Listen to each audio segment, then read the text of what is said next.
Greetings. You're listening to Rebels Remembered, featuring Caitlin DeFord and Kelsey DeFord. Greetings, travelers from across the galaxy. I am Caitlin. I am Kelsey. This is Rebels Remembered, and this week we're still on Season 3, and we're discussing Season 3... Sorry, my notes. Season 3, Episode 5, Hera's Heroes. This episode aired on October 15th, 2016. Synopsis reads, when the Empire occupies Hera's home, she decides to personally recover a family heirloom, but an Imperial commander named Grand Admiral Thrawn is waiting. This is written by Nicole Duboc, which I don't think we've seen her name yet. I don't think we have yet. But she also writes through, she also wrote through Imperial Eyes and some of the Forces of Destiny segments. Mm-hmm. Okay, so this is some trivia that StarWars.com has for the episode. So, the lizards that the Twi'leks ride are called blurgs. They're also seen in the Clone Wars. They originated in a 1985 TV movie called Ewoks: The Battle of Endor. Never heard of it. Maybe not a good sign, but I know how people are some of the fan about Ewoks. But yeah. It's the first time they premiere or in Rebels, but they've been sort of in canon before them. Oh, okay, I did not know that. So a series debut of the Imperial Scout Trooper, also called a Biker Scout. So I believe this is the helmet and the costume that Ezra gets to keep after Zeb gets it off the guy. Yeah. The attack in the canyon sees the colorful return of Sabine's explosives, which I always find so cool and pretty when you see the animation, how they're animated. It's not like a normal explosion. It has there's a lot more colors to it. Yeah. Hera calls the Imperials Gutkers. These are hard-shelled carnivorous insects originally seen in the Clone Wars on Ryloth, so they're native to Ryloth. But the word Gutkers can also be used as slang in Ryloth. I don't know really what it means, like maybe idiot or just a nuisance is usually because the insects actually are carnivorous and they will feed on native Twi'leks. So that's creepy. Sort of entered, it's a real biological thing, but it's also some slang for people that live on Ryloth. In the concept art, the Syndulla estate has a central channel of water. I don't know if you can see it in the eventual design, but the first initial design had this sort of water channel in the sort of the main plaza, and this would be a sign of prosperity because Ryloth does have a lot of desert environment, so having any sort of water being near it would be a sign that you're not hurting financially wise. Yeah, and I think I'll bring it up later once we get to it, but like seeing her home and where she grew up, I mean, it seems like Cham's very wealthy. Yeah, I think in Rebels Recon of this episode, I can't remember if it's Henry Gilroy or Dave Filoni that said basically Cham was like the mayor or the president. So, that's why he has such a wealthy looking, elaborate home. Is because it's big too. Yeah, it's pretty big. So a little bit about Kalikoris, because this episode is mainly about her trying to recover the Kalikori. Kalikoris are traditional totems, this is from Wikipedia, belonging to Twilight families, which are passed down from generation to generation. They are shaped to be reminiscent of the species to Leku, which is sort of like the little... Have. Okay, that makes sense. And each generation adds their own designs, which denote the family's history. They are generally regarded as a sacred heirloom in culture, and the Kalikori is a way to artistically represent family lineage and honor each clan's ancestors. So what Henry Gilroy alludes to is it's sort of like a family Bible that people, I don't know if you've ever heard of family Bibles, you get a Bible and you keep everyone's like birth date, or a quilt. So there are some cultures that have family quilts where each design represents something. Interesting. A little bit about Kalikoris there. So we start this episode again immediately, which I found interesting, right on Ryloth. Yeah. We haven't seen Cham or, what is her name? Numa, since season 2. So it's interesting that, this episode's called Hera's Heroes, which I think also has a symbolic meaning because, when the mission this mission is a personal one to Hera, everybody jumps in to want to help her because she's helped them. Yeah. So that's probably where the title comes from. But back to what I was saying.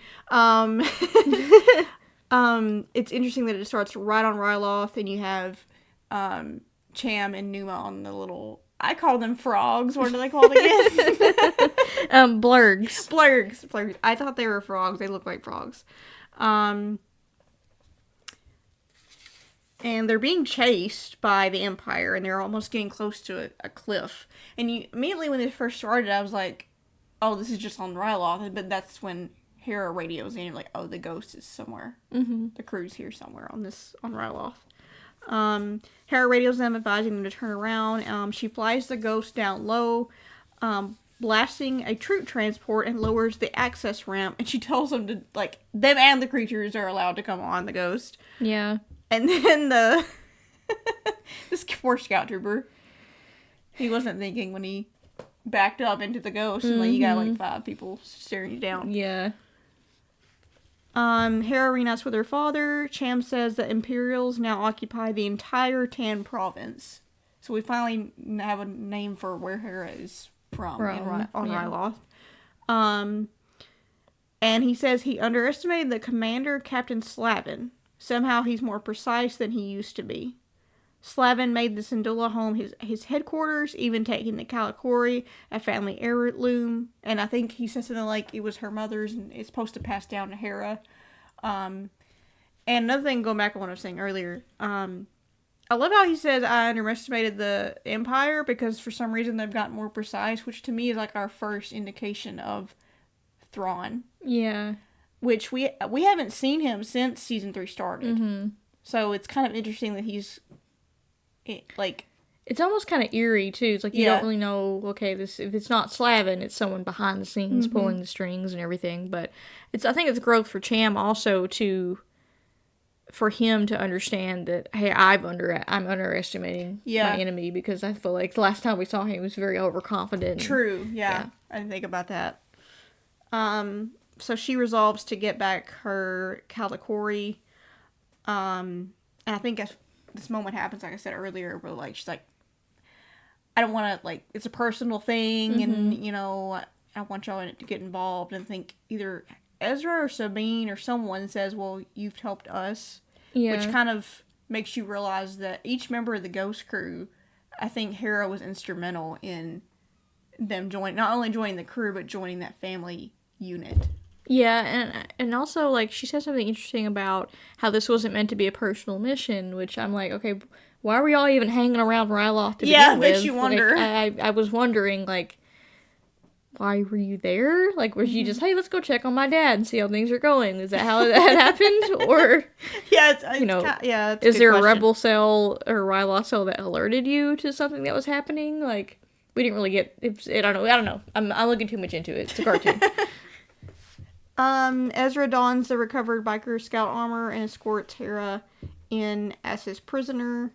I think while he's doing that, the other team is drawing, like, as a distraction, drawing the Empire away so they can get in. Which, to me, throughout this whole episode, I'm just gonna say it, the pacing of this episode was a little bit off for me because that walker is slow, and the Empire is just literally slow, and they keep pulling them back and pulling them back. I'm like, that's what it cuts to pretty much throughout this episode is Ezra and Hera, and then everyone else trying to distract the Imperials. We did sort of skip over the part how Ezra even got that biker outfit. That's what I'm saying earlier. This Zeb like, hey, do you have this helmet?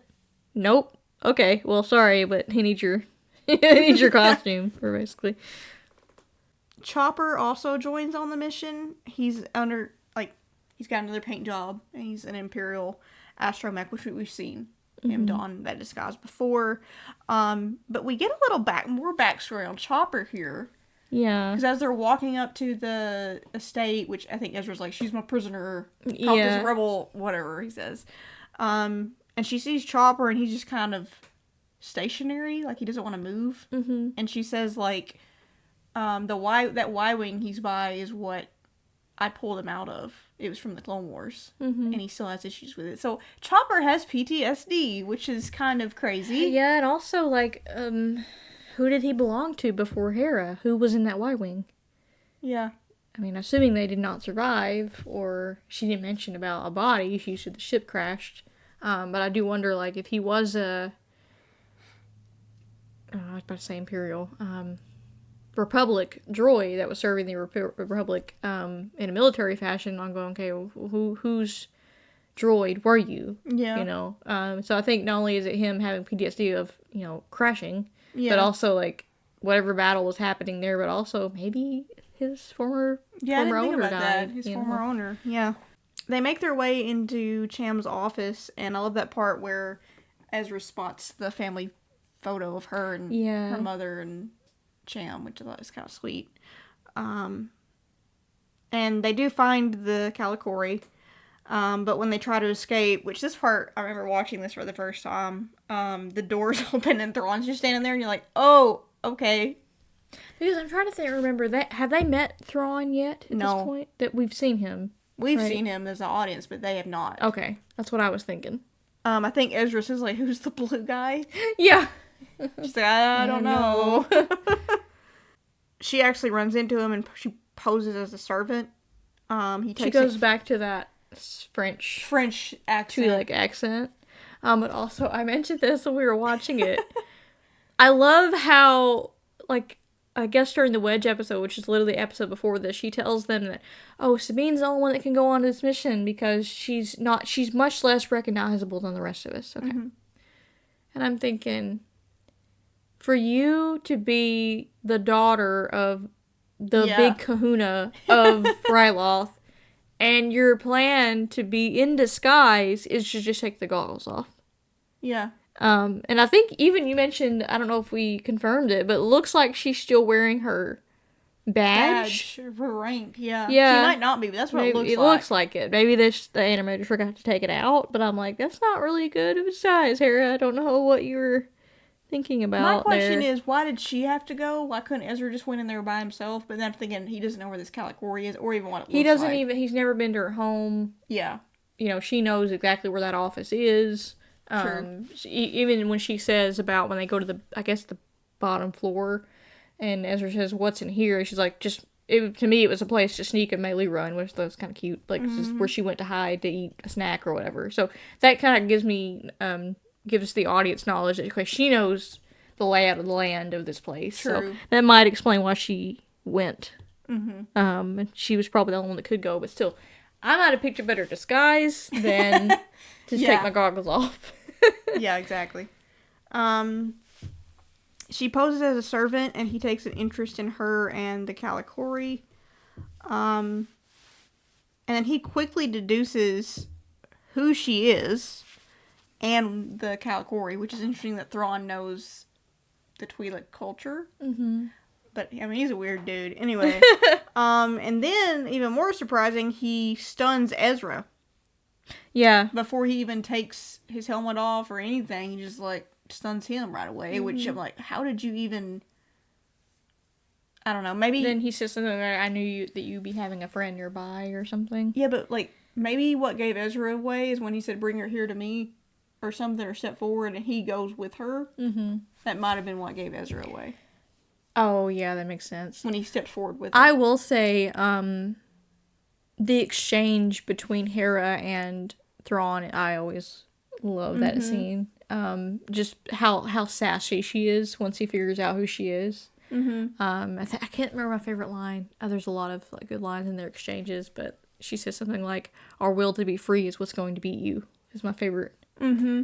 And line. What I love about that too is once she knows she's been found out, she's not very fearful. She just immediately is like, drops the accent, and then the confidence is still there. Mm-hmm. Like, okay, you know who I am, so yeah, whatevs. Also, we get some interesting things about Thrawn is like how for the audience to know how smart he is and be able to not only deduce her identity, which for me it's like wouldn't be that hard, but also like being able to deduce that Ezra was in disguise with her on this mission. And also with Thrawn, we had this really weird exchange between him and Captain Slavin about the Kalikori, how he's wanting to keep it. Yeah. And I think it's when they have that exchange and then they're about to put them in the little, I guess, prison hold or something. And Hera says, if I knew you would keep it, I would just smash it when I had the chance. Because that's a family that belongs to a family doesn't belong to you. Right. But then I think Slavin suggests, he calls it Twilight trash, just throw it in the garbage, and then And he grabs it by the collar. I remember when this happened, Twitter was like going crazy, like, oh, we actually saw Thrawn snap, because he grabs him at first, he's really angry, and then he just kind of like, oh, well, I forget that you don't know about art and blah, blah, blah, and I'm like, what was that? Yeah, and then it's like, all I know is, like, he really likes art. Even when it's not his, apparently. Apparently, yeah. Which brought up interesting conversations. We were talking, we saw that scene, and then we were like, I think you asked, you're like, Yeah. wasn't there a Nazi who kind of did the same thing with taking people's art and things? And I'm like, who was that? I couldn't remember. It was Hernan Goering, I believe. Goering, yeah, and he had tons and tons and tons of stuff that He just took. paintings and, well, I mean, a lot of Nazis did for money, but I don't know. Yeah. He felt like he was actually collecting it. Well, to me. the Monuments Man, which was, I believe, British and American soldiers, uncovered his collection. So it was, I think we looked at the documents, Yeah. like trucks and trucks of art and furniture and suitcases and all of this stuff, which, ugh. But anyway, yeah. So apparently plundering is common in wartime, but Yeah, but what's even more despicable about Thrawn is he plunders and takes stuff, mainly art and cultural significance, but then has this facade of like, I'm a cute collector of fine things. I'm like, they're not yours though. You know, like, yeah, it's just creepy and weird. And I don't. If you want art, paint yourself a dang picture. Like, why do you gotta take stuff that I don't You know? see him going to art class. Thrawn with a beret and an easel. I use the blah blah blah technique of blah blah or whatever. He probably could, like, look at this line. Isn't it a great line? Like, I think Thrawn comes up with this plan to, in order to lure Cham out, use Hera and Ezra as prisoners. As bait, basically. And I think he watches from afar after this point, just to see what Hera's gonna do. So Slavin contacts Cham and the Ghost Crew, who still have been luring this walker away. Yeah, we get intercuts of that. And they are engaged with a firefight with Imperials. Slavin says that Hera and Ezra will be executed unless Cham surrenders to the Empire, which, what I love about Cham is no second thought, like, it's my daughter, I'm gonna go ahead and give up. And even, I think, I forgot who it is, says, no, you're too important to give yourself up. And he says, if my daughter, I would give up anything to, like, to get for her safety, which, yeah, really sweet moment. And then we cut to Hera and Ezra in the cell, and I love this moment because seeing a more side to Hera with her guard down felt like her guard was down. Like, Yeah. more, and talking about, like, I'm sorry, this was a personal mission, because Hera's always that person between personal and, you know, Logic, and, I mean, we saw it pragmatic, in her interactions with Kanan before they went to Malachor, like, not want to talk about her feelings, because just, it's about the rebellion, I won't talk about that, so, yeah. It's interesting hearing her, like, I'm sorry, this was personal, I shouldn't drag anybody into this, you know, and I think Ezra says, oh, we wanted to for you, but, yeah. Like you said, she'll use military operations. It's almost like, oh, I'm going to throw myself into work to distract myself from other things that I don't want to talk about, you know? Yeah. And I think, you know, like, having that candid moment with Ezra shows, like, well, in that moment, like, this is what you're struggling with. And so, and then she's like, okay, now how are we going to get out of here? And then she goes back into sort of the logic of it. Yeah. So she tells Chopper, I think he's the one that comes to save them. Yeah. And she tells him to gather as much explosives as he can. And I think Ezra says, which is such a sweet little line, where he says, you blow up your house, you know, your home. And she said, my home is my crew. Yeah. Which is, like, so sweet. It's like, it's not a physical place, it's the people, you know? Yeah, and the fact, though, she's willing to blow up her house, though, it just gets me. I'm like, really? Which, I mean, it makes sense, though, because it's really not her house anymore, if you think about it. Yeah. I think even, I believe it's Vanessa Marshall on Rebels Recon said that about the most dangerous people are the ones that have nothing to lose. Like, she doesn't care if her home gets blown up. she's, you know. No, I mean, especially when you got a bunch of Imperials walking around in it, you know. Mm-hmm. Yeah. Hera and Ezra are handed over to the rebels. And I think, like, there's, like, it's kind of like a prisoner exchange, essentially. Mm-hmm. And I think she tells Cham, she's like, I'm so sorry. And he thinks she's talking about, I got caught. He's like, oh, no, it's fine. She said, no, I'm sorry about the house. And Chopper blows it up. And also Cham's reaction, like, oh, you're serious? And what? What? Slavin orders his troops to fire. Kanan halts their attack, blocking blaster bolts and even redirecting a missile toward a walker. And let me just say, the riz that he showed after he did it with the salute, it's just great. And just doing that period while blind. Yeah. I wouldn't want to mess with him. Like, and then the salute, that was what kills me. Riz master. Yep. Like I said, Thrawn has been observing this entire time. This entire time. And he tells them, like, stand down, you know, they've earned their victory. And he says, like, he calls it enlightening, which I think we mentioned this before, like, every time, this is his first instance with the Ghost Crew. Mm-hmm. The entire time he meets them or has a situation, he learns something. But for me, who I'm an impatient person, I'm like, are we going to have to sit through more episodes of you learning? And letting them go because you want to learn. Let them go so I can learn more. Like, yeah. It's a different approach than what we've seen from other Imperials who are very much not impulsive, but the mission is to squash the rebellion at any means, and he's very much more patient, I guess, and learning and concocting schemes and being conniving, and yeah. Back on the Ghost, Hera realizes she didn't need the Kalikori to keep her mother's memory alive. So really this connection to the Kalikori this whole time is I don't know if we established it yet, but it's been about her mother. Yeah, and it does make me wonder if her family or maybe Twi'leks are matrilineal.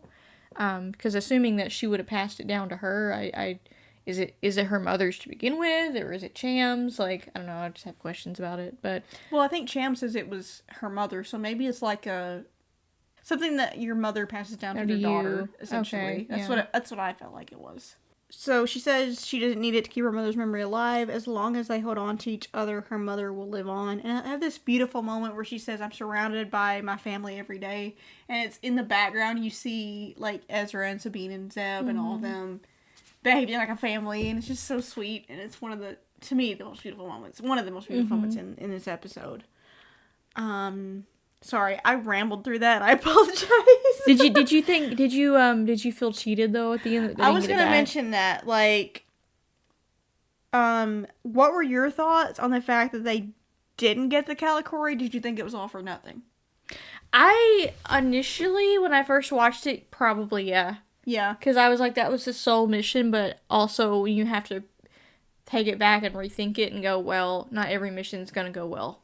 Yeah. I really wanted her to get it back, though. I'm not gonna lie. And they did meet Thrawn. They sort of know what he's capable of, so it was almost like both learning about. That's true. They both lost. Thrawn lost getting Cham and the Ghost Crew. They lost the Kalikori, so they didn't. They both sides didn't really accomplish their missions, their goals. True. But I think they did learn something about each other. But yeah, initially I was like... I was not happy. I was not happy that Thrawn got to keep that. At all. For reasons we just talked about. And we see it later, so... Yeah. The dude still has it for now, so... Jerk. Anyway. What did you rate this episode? Obviously I can't be objective because I got my Hera shirt on here. I would say 7. Okay, I gave it a 7 too. I just put the pacing was a little bit slower. Yeah, like the back and forth with the walker. If it was not a walker, maybe it would have been less slow, but the fact that it's literally a walker and 2 Imperials. Yeah. Just walking and really slow. And they push him back, then they walk some more, and I'm like, I think they're distracted enough now. I think you've learned them way far enough now, you know. Yeah. And I will say, like, normally sometimes a lot of talking and exposition bothers me, but I really enjoyed the interaction between Thrawn and Hera. One of my things I did like about this episode, I think I talked about with Hera, was seeing like a love for her family's culture and history. Mm-hmm. It felt different than Homecoming did to me. Yeah, that's true. And also not have her and Cham be at each other's throats through the whole episode, or, you know, for whatever reason. And I would like to see, I know she made an appearance in Bad Batch younger, and I think she mentions to Ezra, he's like, your home's beautiful, and she's like, well, it's a lot different since the Empire took over the planet. Mm-hmm. I'd love to compare how it looks here and then how it looks in Bad Batch, like kind of like Lothal. Yeah, I've seen clips of Bad Batch, but yeah, I need to go back and rewatch the episodes that she's in to see, like, do like a comparative of being occupied versus not being occupied. Mm-hmm. See, I'm sure it's different. I bet the color scheme's different. I bet everything's different. Yeah, and I want to see if the Kalikori's in that episode too. Oh yeah, Maybe it's just like an Easter egg, like just to see if it's there or not. Well, you want to go to our activity now? All right, what you got for me? Okay, so I created this activity called Kalikori Crew. So we see in this episode that the Kalikori is incredibly important to the legacy of Twi'lek families. Several symbols on her Kalikori are not known, but I'm not sure if they're in Ryle or Twi'lek language. Wait, there's a Ryle language? I think Twi'lek and Ryle, I believe it's the same language, but it's called either one. I didn't know it was called that. So there are symbols that we can see, but I don't know if it's in that language or if it's just a symbol. So my question is, if Hera added more symbols to the Kalikori that represented her rebellion family, what do you think that they would be? Oh. So I have printouts of some symbols. Don't know if you can see these. Probably not. I can always that we can pick from. Yeah. Okay. Okay. Okay. I don't know why I pulled a heart out. Okay, so for like, you talking about like Sabine, for the Chopper, Ezra? I would say the question is for the Ghost Crew. Okay, the Ghost Crew. Okay, let's start with Kanan. What would Kanan's symbol be? What would you have picked for Kanan?